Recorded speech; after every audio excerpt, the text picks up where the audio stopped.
Bonjour chers amis étudiants de l'école des traders indépendants, bienvenue dans ce troisième tutoriel. Cette fois nous allons voir la prise en main de la plateforme Tradeovate ou Topstep Trader qui est la plateforme par défaut de la propriétaire trading firm Topstep avec laquelle nous sommes partenaires. Donc vous avez créé votre compte, vous êtes familiarisé avec l'espace client, le dashboard. Donc, quand vous voulez faire vos premiers pas sur la plateforme, vous cliquez sur ici ou ici, Launch TS Trader. Vous arrivez sur cette fenêtre où vous devez remettre votre identifiant, votre mot de passe et cliquez sur Login to Combine or Trial Environment. Vous connectez un espace Combine, donc le test payant, ou un espace d'essai. Login to Foodnet Environnement, ça ce sera pour quand vous serez sur un compte financé, que vous serez sur un compte réel, pas avant. Alors, vous cliquez ici et vous arrivez sur une plateforme qui ressemble à peu près à ça. Alors l'avantage c'est que c'est une plateforme web, donc vous pouvez y accéder sur votre tablette, sur votre téléphone, etc. Il y a même une application pour Topstep. Donc, ça n'implique, c'est un peu comme TradingView pour ceux qui connaissent, ça n'est pas une plateforme qui vous impose d'installer un logiciel. Alors, comment ça se présente? Donc, vous avez un graphique, un carnet d'ordre, mais vous avez tout plein d'options. On va commencer par voir un petit peu comment fonctionnent ces options avec ce petit bouton plus qui vous permet d'ajouter des modules. Alors, vous avez Codeboard. Codeboard, ça c'est pour vous faire une petite liste. Alors, vous voyez, quand vous voulez ajouter un module, vous pouvez le mettre où vous voulez. Donc, ici, vous pouvez le déplacer là, le mettre sur le côté, le mettre vraiment sur une barre latérale, etc. Donc, vous pouvez vraiment gérer votre espace de travail comme vous le souhaitez. Donc, Codeboard, c'est pour vous créer une petite suite de listes d'actifs. Par exemple, là, je veux rajouter cet actif-là. Et vous avez deux types d'affichage. L'affichage simplifié, où vous avez le nom du produit, le code du produit, le nom, le prix, l'échange, la valeur en pourcentage, en points, l'open, le point haut, le point bas et le volume de contrats échangés sur ce produit. Vous avez aussi l'affichage standard, donc ça c'est rigolo parce que vous avez un mini graphique, intraday qui vous montre en temps réel comment ça se passe tout au long de la journée. C'est bien, c'est sympa. Donc vous pouvez vous créer comme ça votre petite liste. Par exemple, rajouter, je sais pas moi, le Nasdaq, vous voyez, le Nasdaq, etc., etc. Alors, quand vous voulez des infos sur un produit, vous voulez connaître le prix du point, vous faites un clic droit, vous cliquez sur le petit i. Ça vous permet d'avoir les infos sur le produit avec un petit graphique intraday.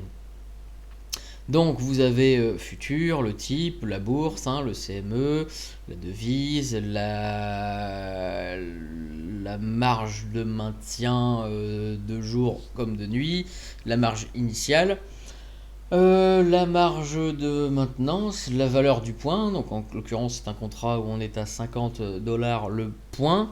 Un tick égale 0.1, donc on voit un tick c'est 0.1. La valeur du tick c'est 5, il y a 10 ticks, donc c'est 0.1, donc pour avoir un point, on a bien 10 fois 5 et donc 50. L'expiration, l'échéance, etc., etc. Donc ça, ensuite, ça vous pouvez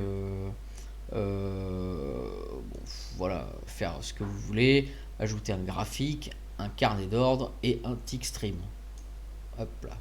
Tick stream, c'est tout simplement juste ça, quoi. Alors, hop, on va voilà, changer un petit peu l'espace. Donc voilà pour le code board.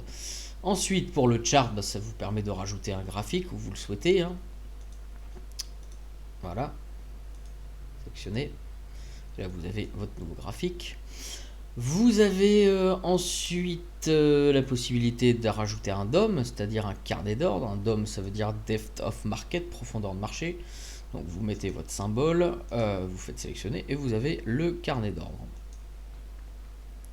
Hop, pas que ce soit trop le bazar. Vous pouvez ensuite ajouter un module avec les ordres. Donc là, ça c'est pour les ordres. Alors ça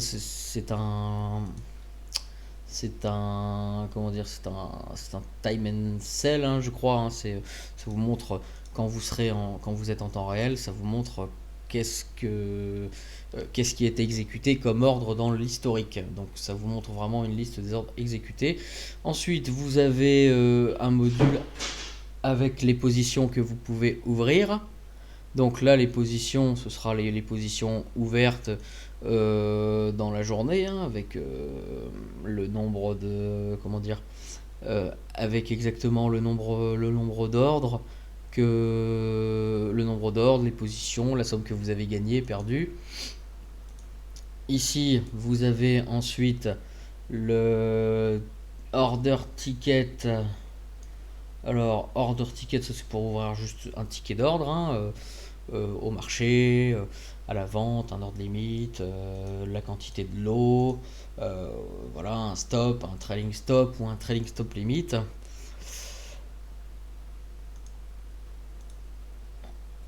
Ensuite, vous avez alors non, oui, le tick stream, ça c'est le tick stream. Oui, ça on l'a déjà montré.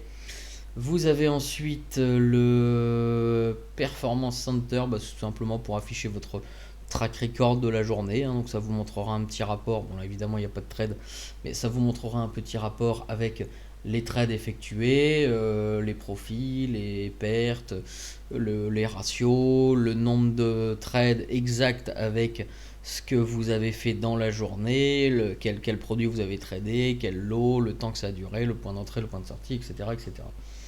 Donc voilà, ça c'est pour le Performance Center.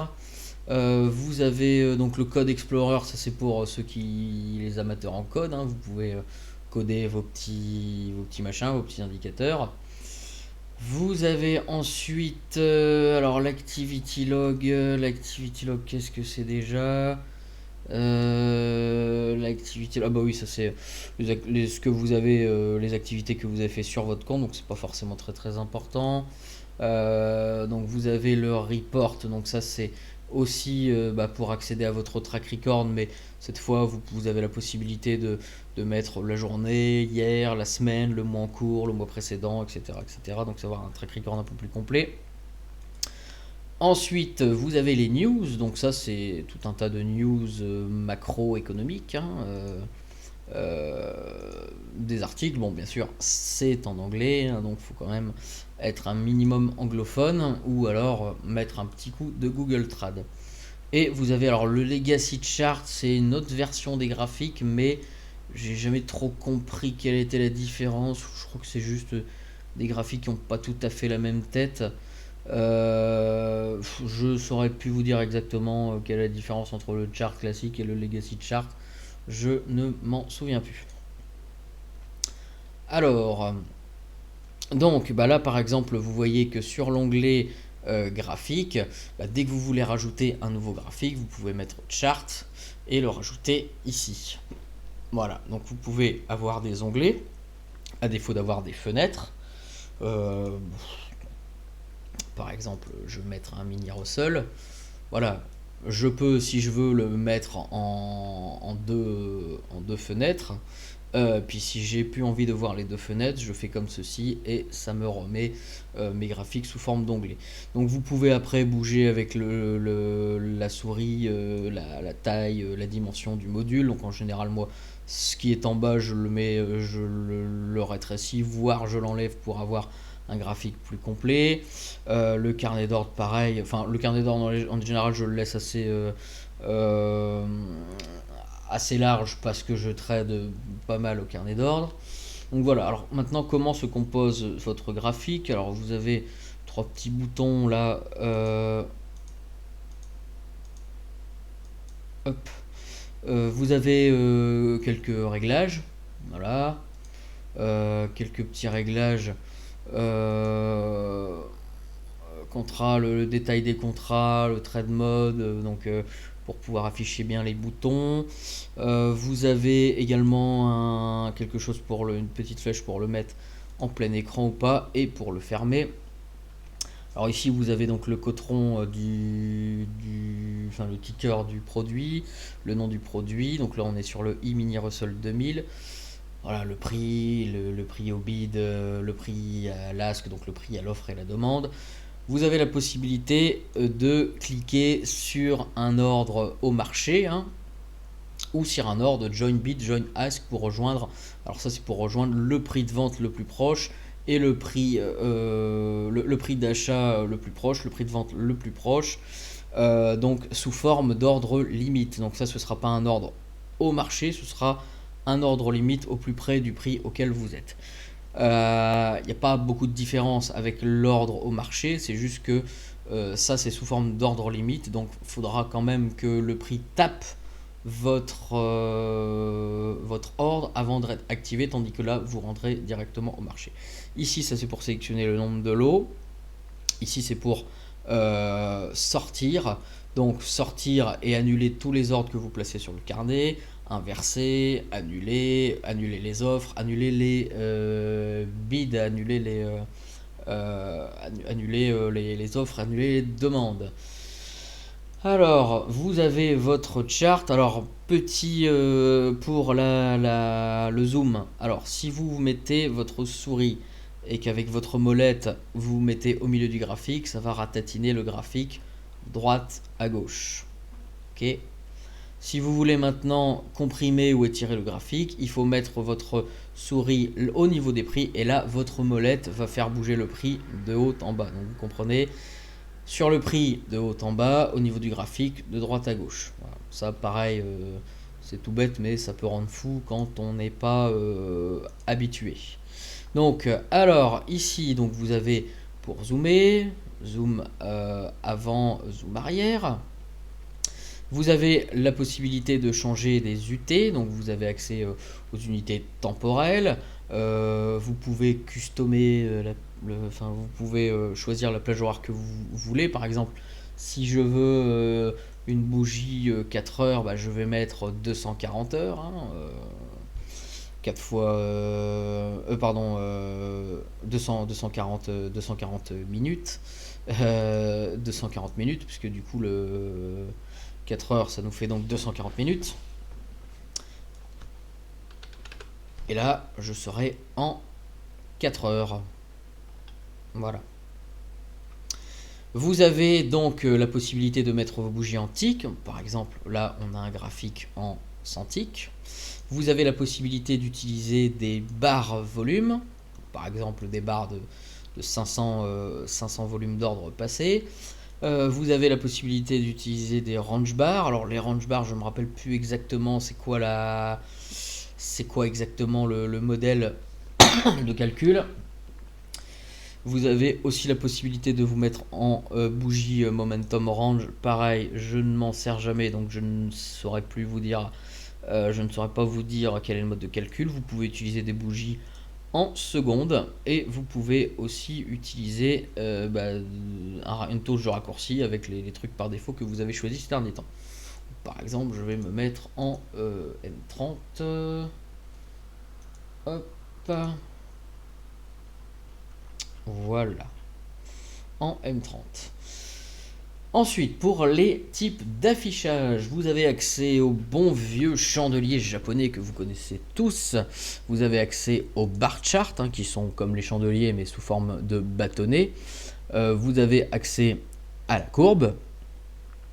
Vous avez accès au footprint bid ask volume. Donc ça, on abordera ça notamment dans les programmes de trading au footprint. Alors le footprint, c'est très intéressant.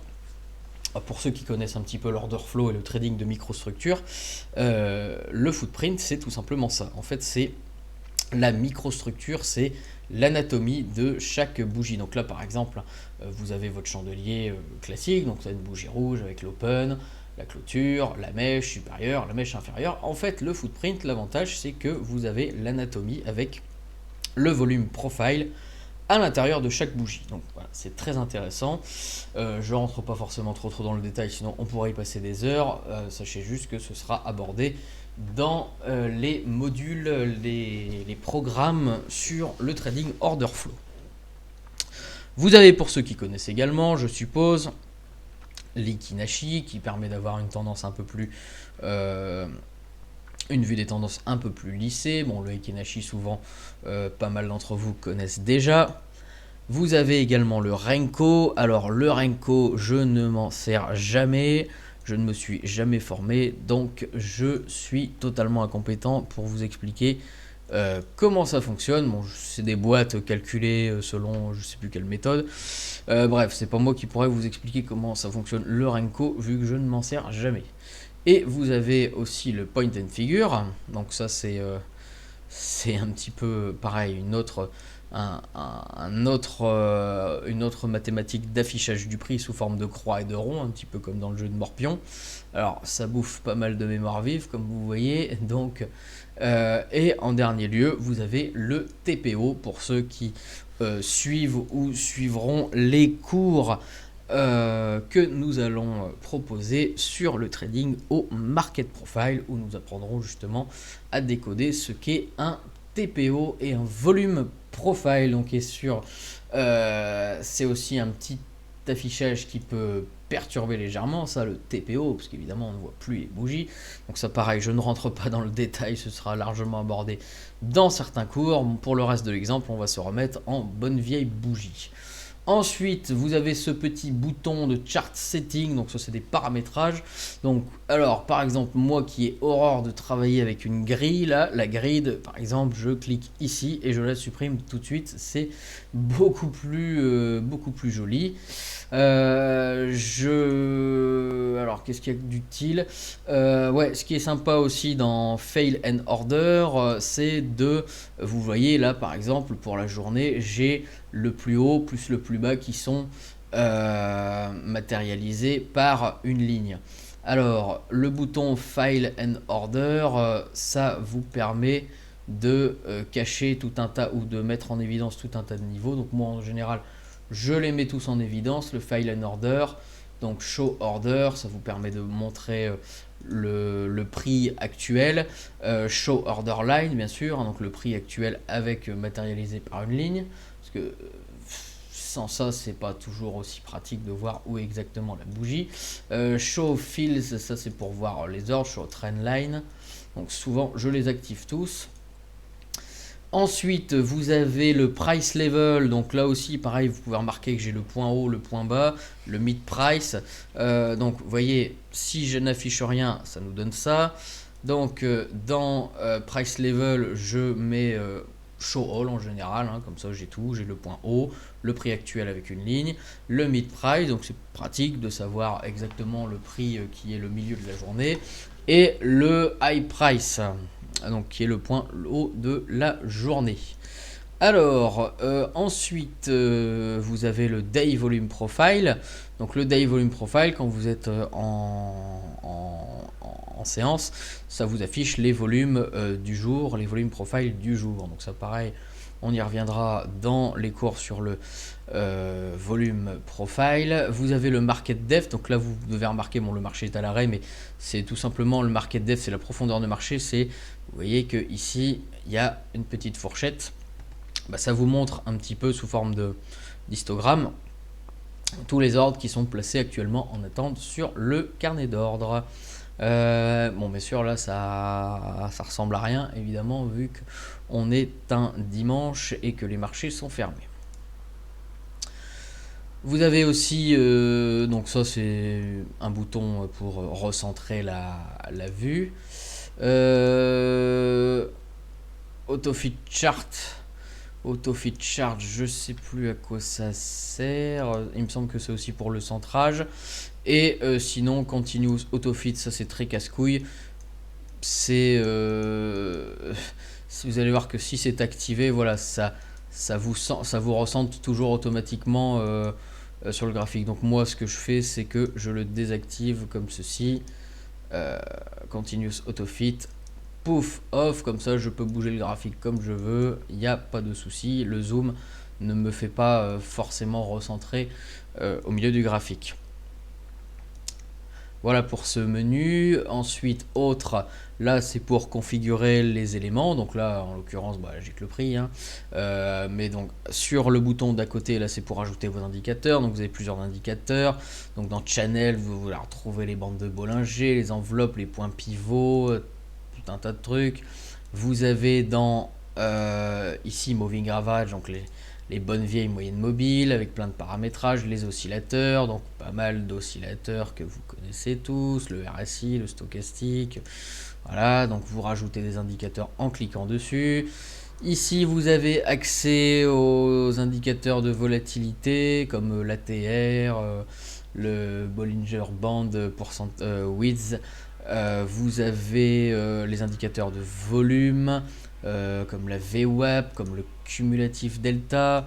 Vous avez d'autres indicateurs ensuite sur l'average directional index, parabolic SAR, typical, price, le volume. Et vous avez aussi, très intéressant, toute une communauté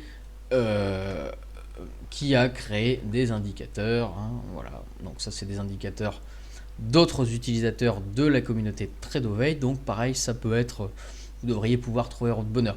Par exemple, il y en a qui utilisent Ishimoku, vous avez dû remarquer que sur les indicateurs de base, il n'y a pas Ishimoku, mais peut-être que si je tape Ishimoku, il y a quelqu'un qui a codé Ishimoku. Donc je fais installer par exemple, voilà, Ishimoku installé de ça vous met que ça a été installé dans l'onglet Epsilon Trading Ishimoku.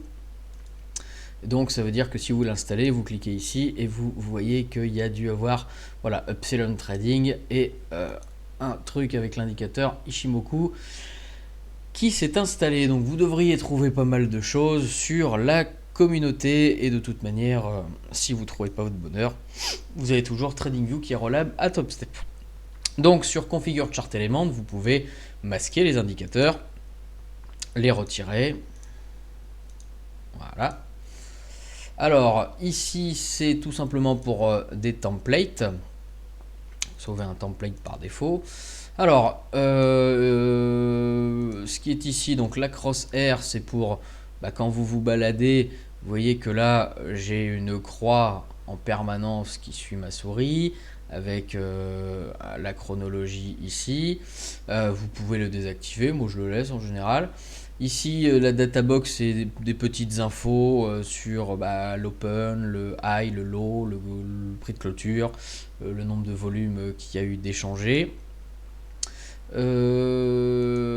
Ici, ce sont quelques outils de dessin, donc ça, je vous préviens, pour dessiner un truc sur TradeOveil, c'est une tannée, donc pour tracer des zones de prix, ou ne serait-ce que des lignes, moi c'est vrai que j'ai tendance à utiliser TradingView. Le seul truc que j'utilise des fois c'est le volume profile, hein, qui est sympa. Donc le volume profile, vous pouvez tirer la plage temporelle que vous voulez, vous avez le volume qui se calcule en fonction de la plage temporelle que vous souhaitez. Donc c'est pratiquement, sans vous mentir, le seul outil de dessin que j'utilise sur cette plateforme. Sinon, si je veux faire des zones de prix, j'ai tendance à utiliser TradingView. Donc voilà pour le graphique. Sinon, pour le carnet d'ordre, bon c'est pareil, ça je ferai des cours plus détaillés sur le carnet d'ordre. Donc vous avez le carnet, la possibilité de rentrer au marché de manière agressive, de placer des ordres limites, des ordres stop. Évidemment, là, je peux pas assez rejeter parce que je suis pas en séance. Vous avez la possibilité de fermer les ordres au marché, de les inverser, d'annuler tout, d'annuler les ordres à l'offre, des ordres à la demande, etc. Donc ici, pareil, vous avez des nouveaux onglets pour les autres carnets d'ordre. Vous pouvez superposer vos carnets d'ordre soit en onglet, soit côte à côte, soit l'un en dessous de l'autre. Voilà, vous avez vraiment plein de choix pour ça. Alors, le carnet d'ordre, juste pour vous montrer quelques trucs pour les personnaliser, vous pouvez cliquer sur, moi en général je mets les ordres exécutés, donc je mets show histogramme, et si vous voulez, j'ai tendance aussi à cocher tous ces cochez tous ces outils qui vous donnent des renseignements très sympas, comme l'argent que vous gagnez ou vous perdez quand vous êtes en trade, de faire apparaître des points déterminés par vos indicateurs directement sur le carnet d'ordre, donc c'est très sympa. Alors, ce qui me fait penser, avant de vous expliquer comment passer des ordres, je vais vous expliquer en dernier les menus qui sont sur ce côté-là. Ici justement vous avez voilà, l'application, donc par exemple je vais remettre le thème en blanc, personnellement je trouve ça plus facile à regarder. Vous avez pas mal d'outils, donc ça je vous laisserai, c'est rien que je vous détaille tout. Le plus intéressant ça reste d'activer les add-ons. Alors les add-ons, donc vous cliquez sur Add-on Tool, vous activez tout, hein, donc vous pouvez relier votre plateforme à TradingView, si vous avez un compte TradingView. Vous pouvez activer tous les add-ons, hein, je vous laisserai le temps de les lire si vous le voulez. Voilà, j'ai bien tout activé. Ok. Donc ça, OK, My Device, c'est pour paramétrer les alertes audio. C'est pareil, c'est pas très intéressant. Là, vous avez les news, hop, en anglais. Ici, vous avez le chat, la chaîne YouTube.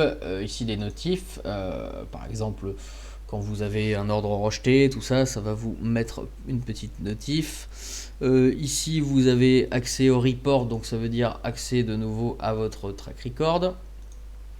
Et ici après c'est des onglets pour rejoindre la communauté. Et ça c'est pour retourner sur le dashboard. Voilà, alors avant, pour vous montrer comment passer les ordres, je vais vous expliquer avant tout comment activer le mode replay. Il y a un mode replay très intéressant sur Tradeovate, ça vous permet de rejouer le marché en temps réel, à la seconde près, avec le nombre de ticks exact. Alors pour ce faire, vous cliquez ici sur Account et vous avez une option Go to Replay. Donc là par exemple, alors vous ne pouvez pas faire de replay sur des sessions qui sont trop loin dans le passé parce que comme c'est un client internet, bon j'imagine que niveau mémoire tampon que ça demanderait, des fois quand la séance est trop éloignée, il ne fonctionnera pas. Donc par exemple, je vais remettre l'open de vendredi 23, non pas du 23 juillet, du vendredi 16 juillet. Donc 16-7 à 15h30, je vais mettre une vitesse de 100%, hein, donc ça c'est en temps réel. Vous pouvez monter jusqu'à 400%, vous pouvez descendre jusqu'à vraiment ralenti de chez ralenti. Vous pouvez vous choisir la balance initiale du compte, donc j'ai mis 150 000. Et n'oubliez pas de sélectionner juste le compte. Voilà. Donc là, alors qu'on est un dimanche en pleine nuit, et ben vous voyez, je me rejoue l'Open. L'Open du dos, donc 8h30 heure de Chicago, c'est l'Open américain, donc il est 9h30 aux États-Unis et donc 15h30 chez nous.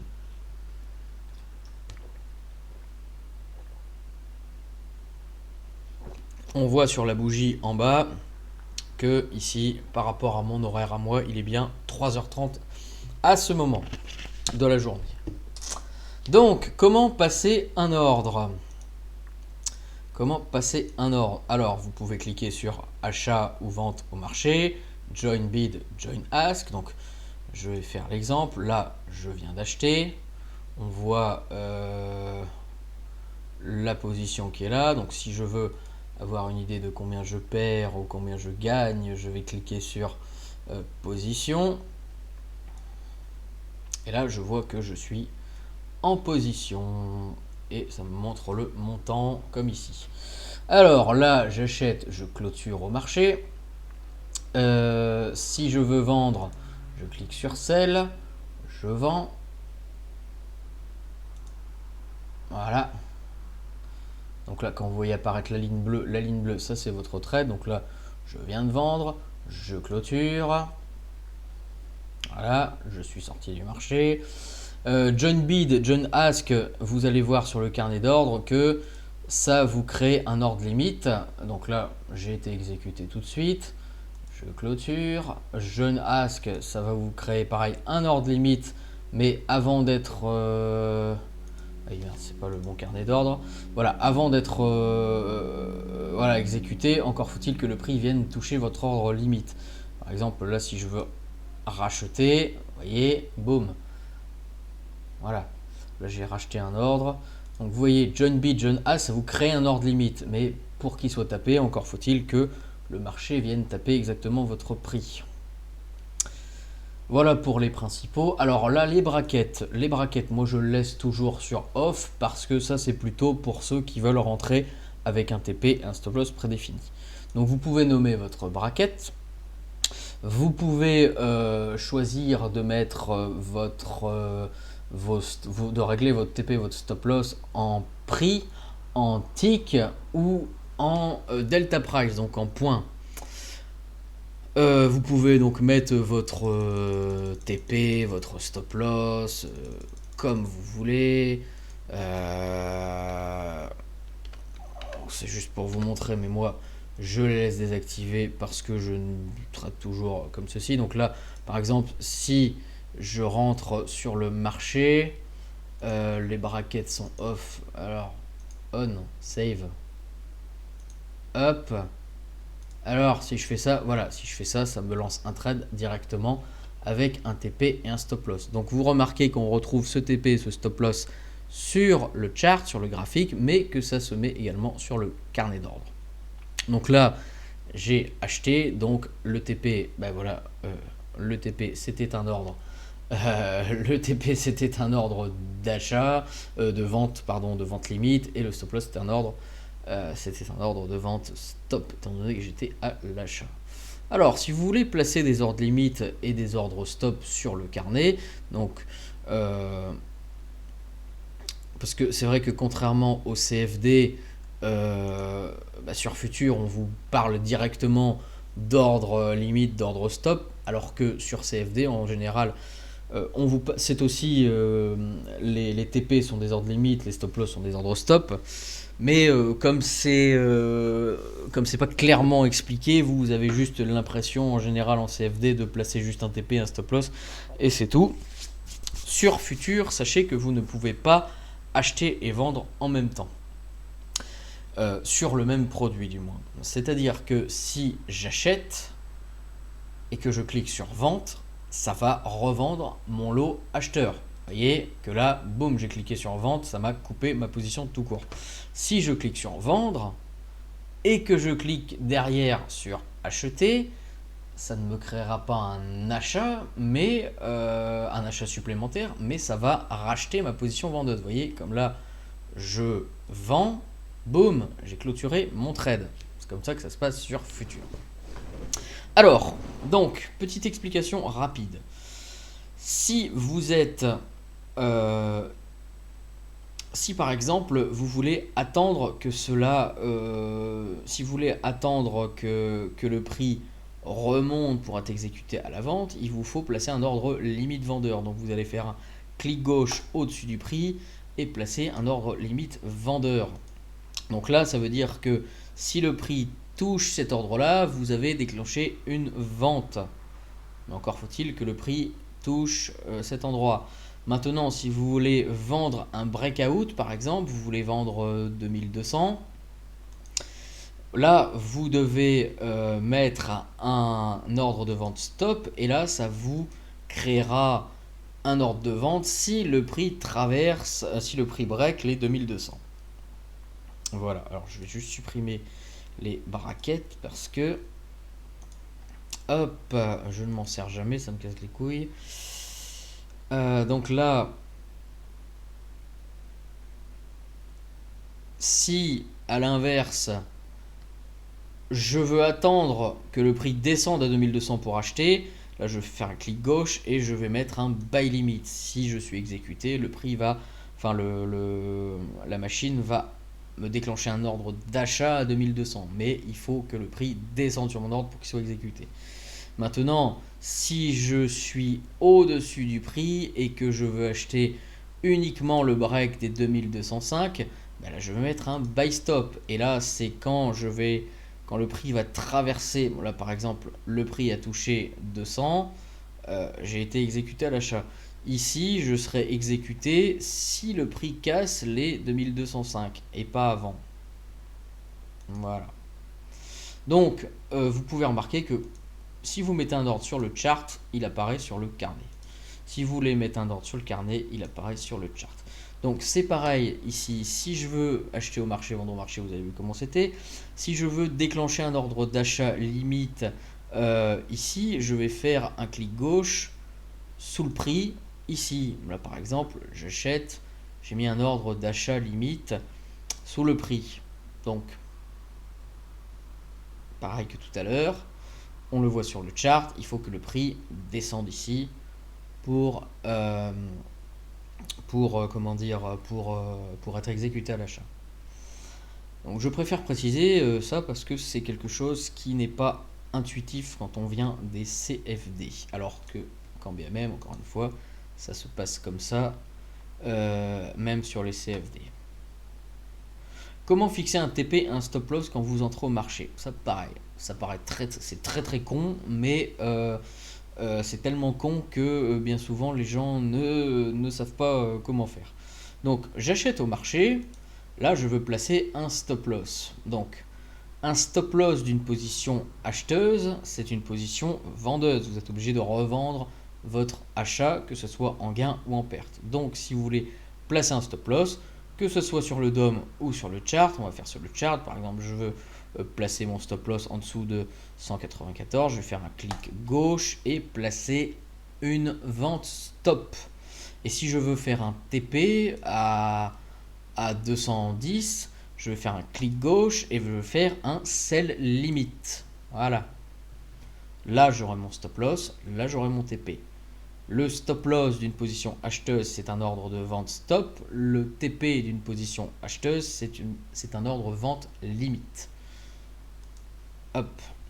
Maintenant, si je vends, si je veux placer un stop loss, par exemple à 205, clic gauche, là je suis en vente, donc je dois racheter de toute manière ma position en gain ou en perte. Donc le stop loss d'une position vendeuse, c'est un buy stop.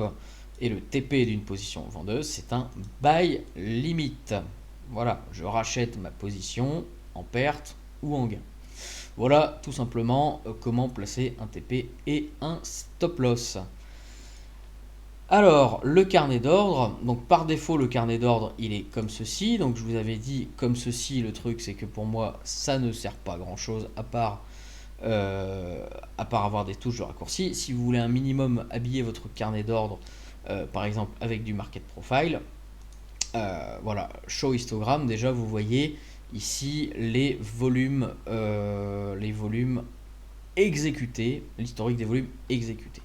Ici, ce sont les ordres limites en attente. Ça, pareil, on verra dans le programme de trading au carnet d'ordre et d'order flow comment utiliser cet outil. Je rentre pas dans le détail, si ce n'est que ici dans les settings, voilà, vous avez aussi, donc comme je vous disais, cette option qui vous permet ne serait-ce que de savoir combien vous gagnez en devises quand vous êtes en trade. Vous voyez, là vous avez les sommes.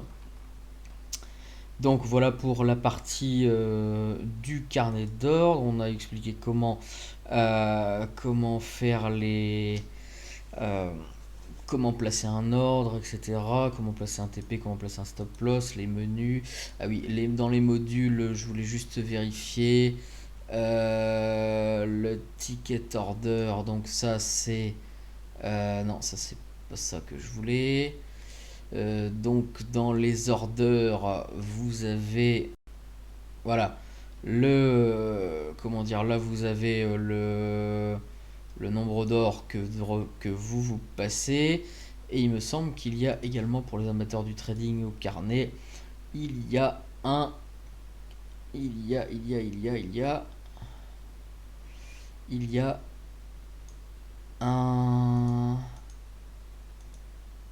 y a un time and sell, voilà, un time and sell avec exactement les quantités d'ordre qui sont passées à l'instant T. C'est l'historique de tous les ordres officiels qui sont placés, donc là en l'occurrence sur le CME, sur le produit. Donc ça c'est très utile quand on trade au carnet d'ordre et qu'on cherche à épier les gros volumes. Donc par exemple, vous pouvez n'afficher que les ordres qui représentent tel ou tel volume. Vous voyez, plus vous augmentez, moins vous aurez d'ordres dans le time and sell proportionnel à telle ou telle quantité de volume. Vous voyez, si je rétrécis déjà à 5, il y en a un peu plus. Si je mets à 4, 3, 2, 1, voilà. Le maximum étant, le minimum étant 1, voilà. Donc ça vous montre exactement ce qu'on appelle le time and sell. Ça pareil, nous verrons ça dans les cours de trading au carnet d'ordre. Donc voilà pour ce petit tutoriel qui dure quand même 40 minutes. Donc j'espère que j'ai dit pas mal de choses. Je vous ai montré comment avoir des infos sur tel ou tel produit, la valeur du point, la valeur du tick. On a vu les graphiques, les carnets, les ordres. Donc après, bah voilà, si vous avez, on a vu les add-ons donc pour comment dire, pour se connecter à TradingView. Donc je vais juste vous montrer quand vous avez un compte démo. Attends, excuse-moi, ouais, je suis là, je faisais un petit tournage. Attends, excuse-moi, j'arrive. Là, désolé, les aléas du direct. Comme je disais, là nous avons je vais vous montrer comment aller sur TradingView maintenant que nous avons relié nos deux plateformes. Alors sur TradingView, vous pouvez vous connecter au courtier comme ceci. Vous avez les courtiers auxquels TradingView avec lesquels TradingView est compatible. Excusez-moi, je suis fatigué à 3h du mat. Et là, vous avez donc Tradovate. Il vous suffit de vous connecter à Tradovate avec les identifiants TopStep. Et là, c'est bon. Vous pouvez à la fois trader sur TradingView et vos trades apparaîtront sur Tradovate. Et trader sur Tradovate et vos ordres apparaîtront sur TradingView. Voilà, je pense que j'ai tout dit. TradingView, ça nécessiterait de faire un autre tuto uniquement juste pour ça. Voilà, donc je pense que je vous ai tout dit. Donc si vous avez d'autres questions, de toute manière, n'hésitez pas, on retournera de nouveau un tuto. En attendant, je vous laisse pour ce soir. Voilà, maintenant vous savez créer un compte TopStep, prendre en main l'espace client et prendre en main la plateforme Tradovate. Je vous souhaite à tous une bonne continuation et on se revoit très bientôt pour un prochain tutoriel. Salut à tous les amis.